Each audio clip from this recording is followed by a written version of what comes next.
एक बाब माझ्या लक्षात आलेली आहे की सर्वसामान्य नागरिकांची सर्वात जास्त पिळवणूक कुठे होत असेल तर ती मंडळ अधिकारी आणि तलाठी स्तरावरती होते. तक्रारी करणं, स्वतःच तक्रारी करायला लावणं आणि चौकशीच्या नावाखाली जी काय तिथे जे काय करप्शन होते त्याला कंट्रोलमध्ये आणणं अत्यंत आवश्यक आहे. आणि म्हणून मी आज सूचना केलेल्या आहेत. रत्नागिरी जिल्ह्यामधील मंडळ अधिकाऱ्यांचं जेवढं त्यांचं दप्तर आहे, हे दप्तर क्रॉस व्हेरिफिकेशनच्या द्वारे आम्ही आता तपासाला आम्ही सुरुवात करणार आहोत.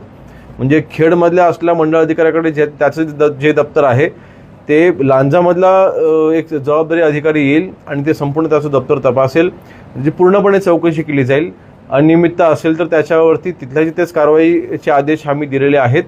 परंतु महाराष्ट्रामध्ये देखील आपण हे राबवण्याबाबतीमध्ये सन्माननीय अपर मुख्य सचिव खारगे साहेबांना देखील मी पत्रव्यवहारांना देखील कळवलेलं आहे.